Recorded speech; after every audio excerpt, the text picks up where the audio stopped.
kehidupan kita baik berbangsa dan bernegara. Untuk acara ekspos kandidat sudah sampai di Tinja dan kami sudah cross check tadi ke sana dan jawabannya belum begitu pasti.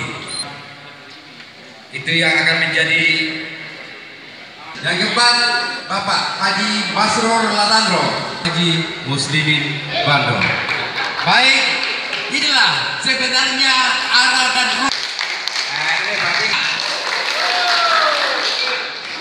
kenapa ada kursi siapapun calon yang hari ini tidak ikut ekspor publik sendiri.